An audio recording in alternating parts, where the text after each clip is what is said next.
Salam, hər vaxtınız xeyir. Bugünkü dərsimiz Azərbaycan tarixindən burjuay islahatları bölməsidir. 1840-cı illərdə keçirilən islahatlar feodal xarakteri daşıyırdı. 19-cu əsrin ikinci yarısında Şimali Azərbaycanda kapitalist münasibətlərin inkişafı başladı. Rusiyada fabrik, zavod istehsalının inkişafı bütün ölkənin kapitalist inkişaf yoluna keçməsinə feodal təhkimçi sisteminin böhranının güzənməsinə böyük təsir göstərdi. Bu sistem şəraitində icbari əmək az məhsuldar idi və sərfəli deyildi. İnkişaf etməkdə olan sənayinin azad işçi qüvvəsinə ehtiyacı var idi. Amma kəndlər təhkimçi aslında olub feodal mülkədarların torpaqlarına təhkim idilər. Burjua islahatları isə sosial, iqtisadi və mədəni inkişafa səbəb oldu. Yeni sosial təbəqələr, milli burjuaziya, fəhlə sinfi və yeni ziyalılar meydana gəldi. İslahatlar ərəfəsində Şimali Azərbaycanda sosial-iqtisadi vəziyyət 19-cu əsrin ortalarına kimi Rusiya feodal və aqrar ölkə idi. Hakimiyyət yalnız feodal zadəgan təbəqəsinin əlində cəmləşmişdi. Şimali Azərbaycanda vəziyyət daha da ağır idi. Əhalinin əsas hissəsini təşkil edən kəndlər dövlətdən və feodallardan asılı vəziyyətdə qalaraq torpaq mülkiyyət hüquqlarına malik deyildilər.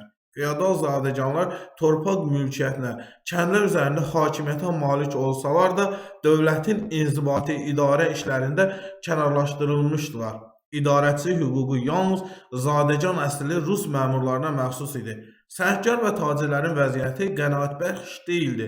Rus işğalı Şimali Azərbaycanda tacirlərinin şərq ölkələri ilə ənənəvi ticarət əlaqələrinin qurulmasına səbəb olmuşdu. Zadəgan feodallarının sənaye malları əldə etmək üçün vergilərin artırması kəndlərin narazılığına səbəb olmuşdu. Rusiyanın Krım müharibəsində məğlubiyyəti onun hərbi, texniki və sənaye cəhətdə dünyanın aparıcı dövlətlərindən geri qaldığını göstərdi. Təhkimçi rejiminin çürüklüyünü, ölkə daxilindəki artan bütün ziddiyyətləri aşkara çıxardı. Çar hökuməti burjua islahatlarda keçirməkdə məqsədi nə idi?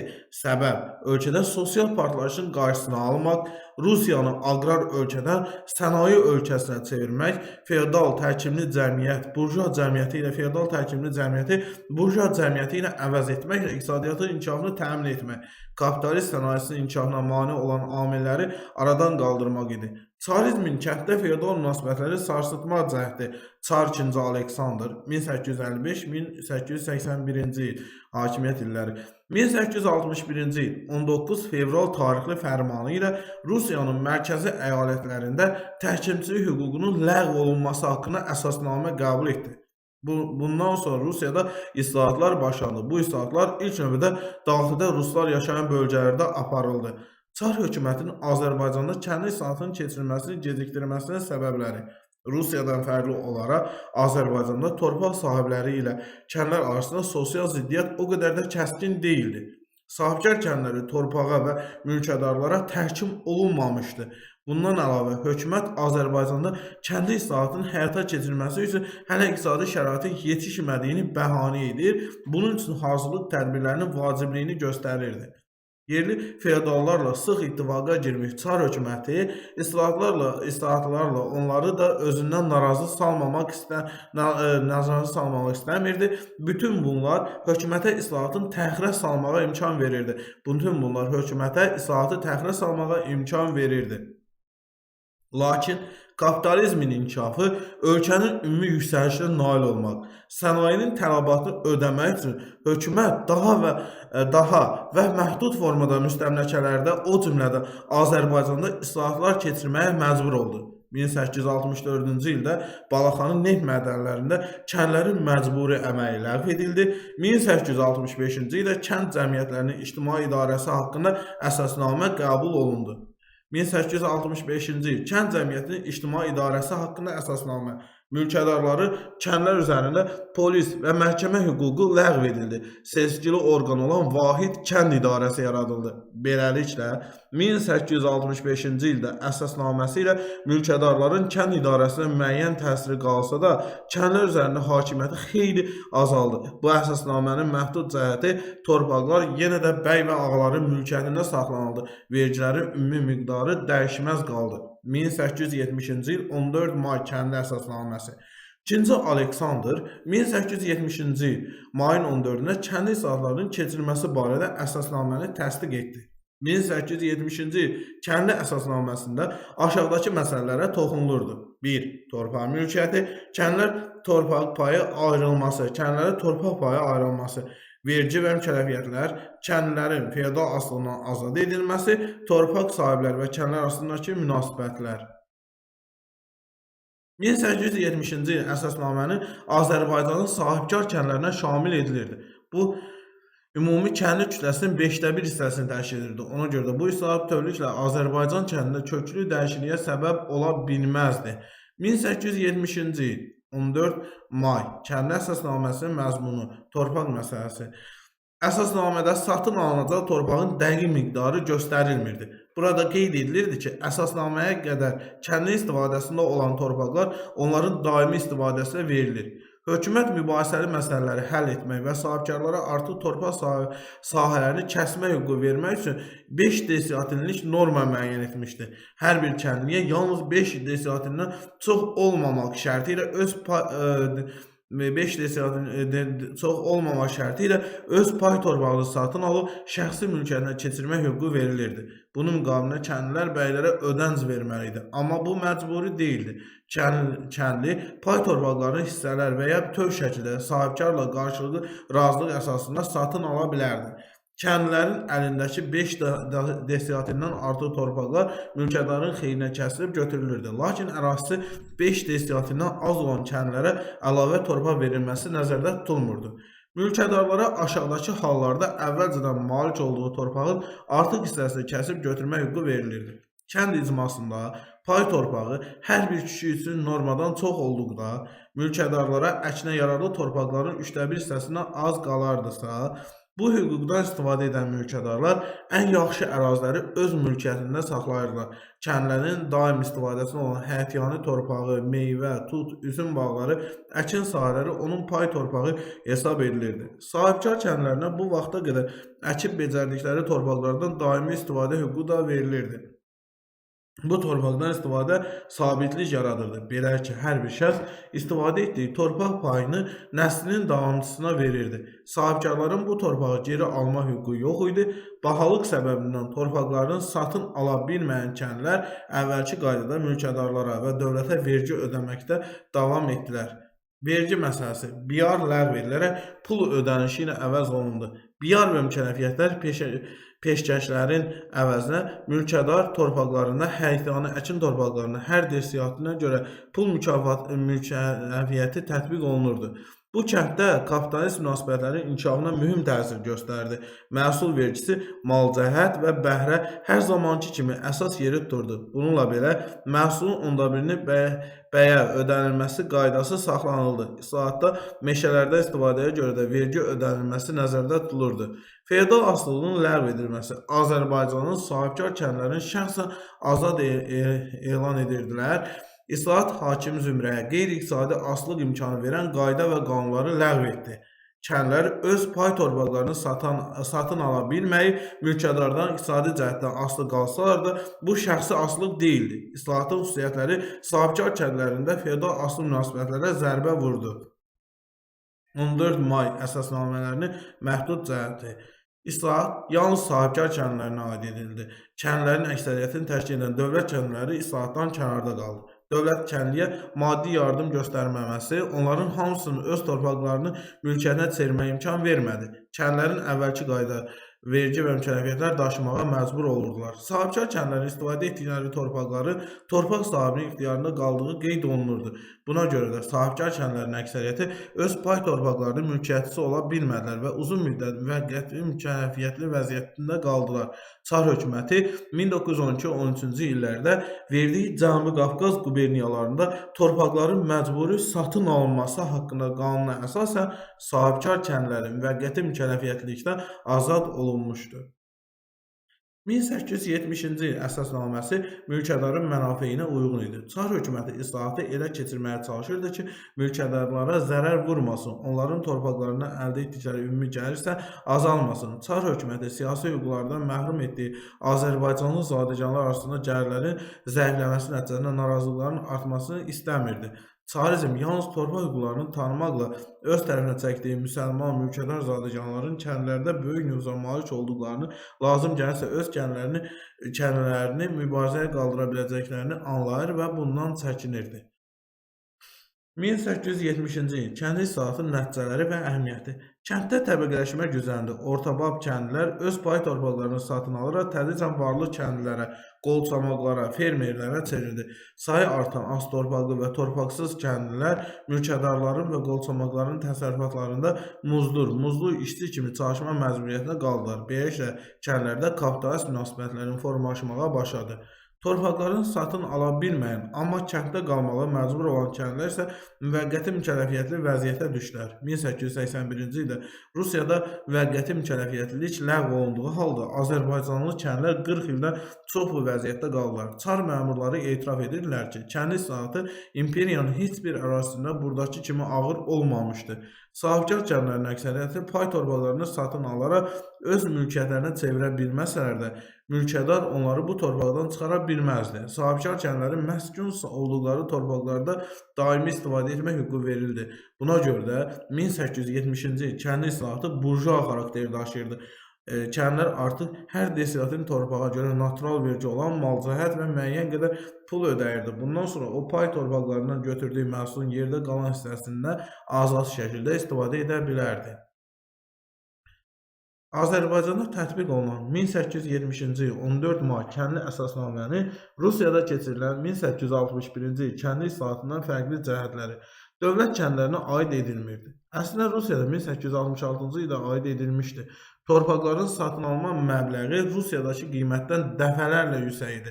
Kəndliyə öz pay torpağını satın alıb mülkiyyətinə keçirmə hüququ verilsə də, bu islahatda ən vacib yenilik idi.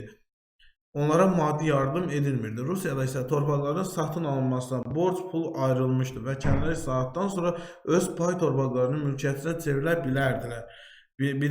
Bu prosesin ləng getdiyini görən dövlət sahibkarları torpağı alıb kəndlərə paylamışdı. Ona görə də 1881-ci ildə Rusiyada müvəqqəti mükəlləfiyyətliliyə son qoyuldu. 1870-ci il kənd islahatı xırda, kəndli torpaq sahibliyini yaratmaq əvəzinə kəndlilərin torpaqdan istifadəsini qanuniləşdirdi. Azərbaycanın sahibkar kəndlərində çoxlu miqdarda xırda kəndli torpaq sahibliyinin yaradılması iri torpaq sahiblərinin mənafeyinə zidd idi.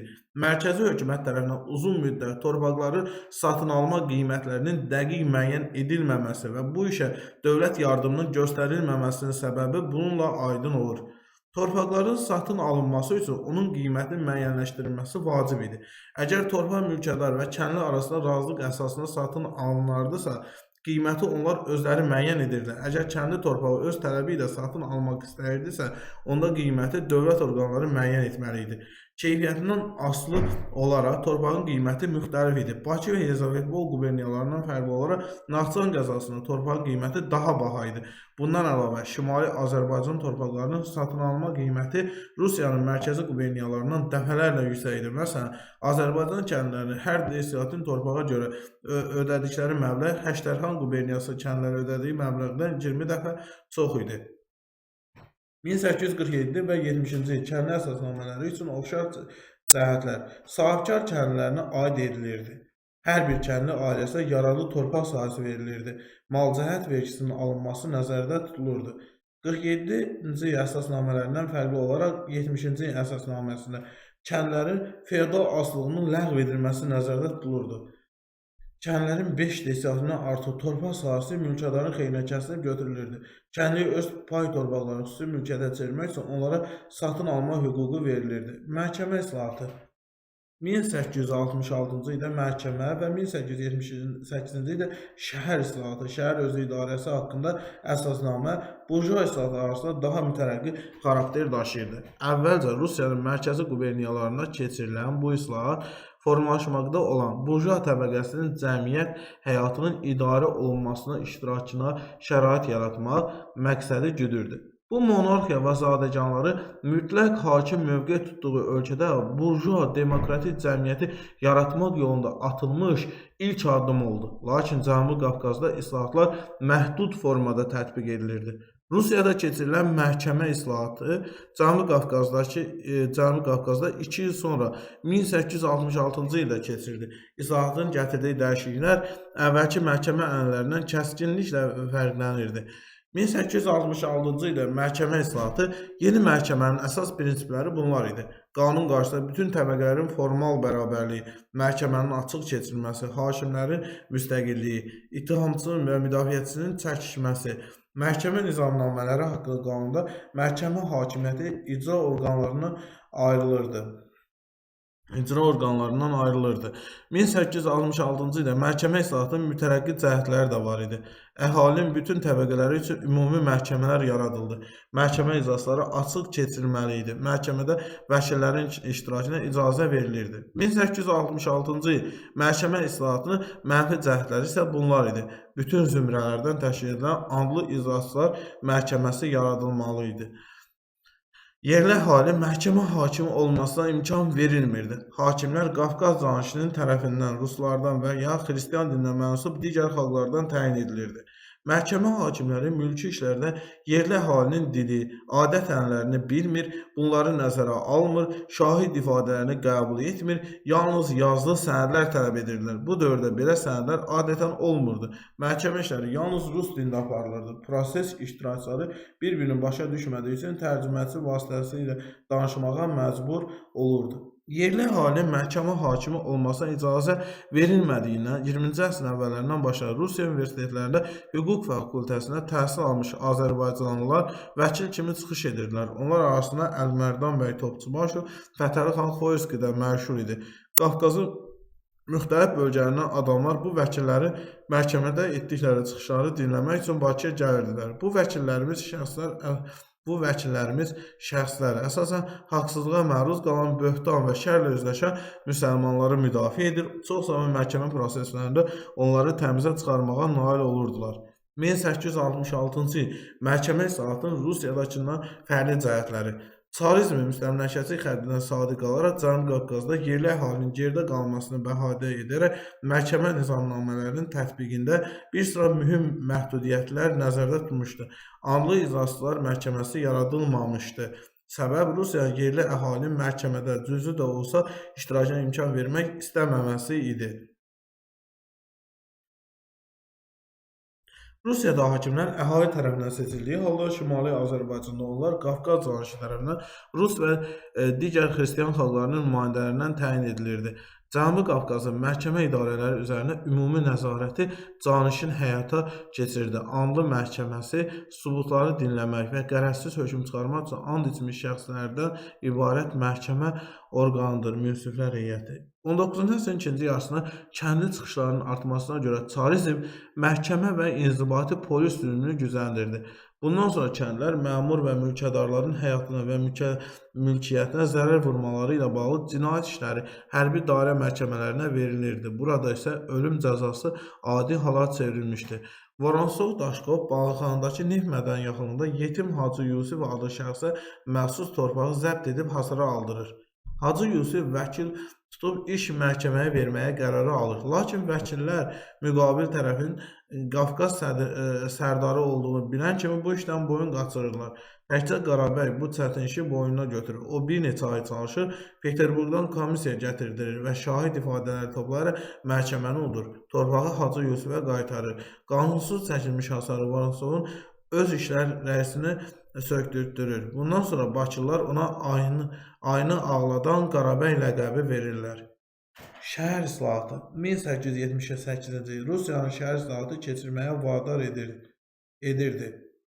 Rusiyanın şəhər islahatı keçirməyə vadar edirdi. 1. Kapitalist münasibətlərin inkişafı. 2. Şəhər ərazisinin sürətli artımı və burada vəziyyətin mürəkkəbləşməsi. 3. Tacir və sənayeçilərin ictimai-siyasi proseslərdə iştirak etmək tələbləri.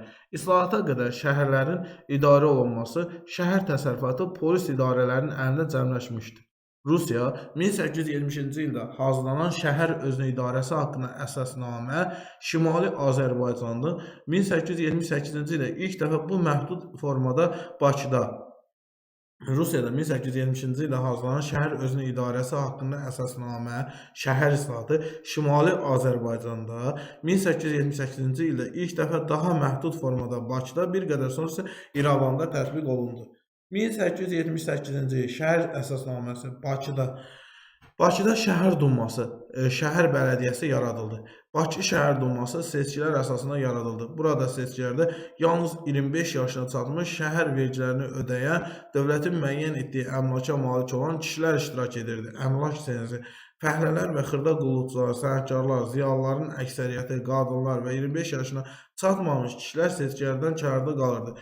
Şəhər dumasının icraedici orqanı şəhər idarəsi adlanan bələdiyyə idarəsi, başçısı isə qlava adlanırdı. Tərkibini qubernator təsdiq edirdi. Bütün işlər rus dilində aparılırdı. Şəhər özünə idarə orqanları, o cümlədən Bakı şəhər duması məhdud səlahiyyətlərə malik idi. Vergi və rüsumları təyin etmək, bazarları açmaq, şəhərin sanitariya vəziyyətini təmin etmək, yanğınla mübarizə, abadlıq işləri aparmaq, şəhər təsərrüfatı idarə etmək, şəhərin səhiyyə və xalq təhsilinə nəzarət etmək. 1890-cı illərdə tam hüquqlu şəhər özünə idarəsi tətbiq edildiyi şəhərlər Yezavetpol, Gəncə və Şuşa. 1890-cı illərində məhdud hüquqlu şəhər özünə idarəsi tətbiq edildiyi şəhərlər Lənkəran, Nuxa, Şəki, Quba və Şamaxı. Şəhər islahatının müstəmləkə səciyyəyə daşıdığı göstərən faktlar: dumalara seçkilərdə əmlak senzinin tətbiq edilməsi, duma üzvlərinin yalnız 50%-nin qeyri-xristianlardan ibarət ola bilməsi. Şəhər islahatı mütərəqqi cəhətləri, seçkili orqanlar yaradıldı, abadlaşdırma, təhsil, mədəniyyətin inkişafında müsbət rol oynadı. Bu vaxta qədər idarəçi işlərindən kənar edilmiş yerli əhaliyə seçmək və seçilmək hüququ verildi. Milli burjuaziyanın təmsilçiləri olan Hacı Zeynalabdin Tağıyev, Musa Nağıyev, Hacı Həsən bəy Zərdabi bir neçə dəfə Bakı şəhər dumasına üzv seçilmiş və onun işində fəal iştirak etmişlər. Hacı Zeynalabdin Tağıyev öz xərcləri ilə şəhərdə yanğından mühafizə deposu düzəltdirmişdi. Həsən bəy Zərdabi dumada məktəb və tibb, həmçinin su təchizatı komissiyalarının üzvü olmuş, yeni tipli məktəblərin yaradılması, ana dilində təlim keçirilməsi, ümumi icbari təhsilin tətbiqi ilə bağlı tələblərlə çıxış etmişdi. Şimali Azərbaycanda 19-cu əsrin ikinci yarısına keçirilən burjua islahatları, kənd cəmiyyətlərinin ictimai idarəsi haqqında əsasnamə 1865, məhkəmə 1866, kənd islahatı haqqında əsasnamə 1870-ci il 14 may, şəhər islahatı 1878 və 1892-ci il. 1860-70-ci illərin burjua islahatlarının nəticələri. 19-cu əsrin ikinci yarısında keçirilən burjua islahatları 40-cı islahatları kimi müstəmləkə xarakteri daşısa da Azərbaycanda mühüm dəyişikliklərə səbəb oldu. Azərbaycanda yeni sosial-iqtisadi münasibətlərin yaranmasına, kapitalist sənayenin inkişafına təkan verdi. Sənaye və kənd təsərrüfatında gedən proseslər kapitalist cəmiyyətinə xas cəmiyyətin sosial təbəqələri, fəhlə sinifini və milli burjuaziyasını formalaşdırdı. Ölkənin iqtisadi cəhətlərinin inkişafı, mədəniyyətin bütün sahələrində təhsil, elm, incəsənət və memarlıqda yüksək səbəb oldu. 19-cu əsrin ikinci yarısında Azərbaycanda Avropa təsiri yeni ziyalı nəslin meydana gəldi. Məhz bu ziyalılar xalqın maariflənməsində, milli şuurun formalaşmasında mühüm rol oynadılar. Yeni ziyalı nəsli və milli burjuaziyasının görkəmli nümayəndələri milli azadlıq hərəkatının önündə gedərək xalqı müstəqil dövlətçiliyin yaradılmasına səfərbər edirdilər. Sağ olun. Növbəti dərslərdə görüşərik.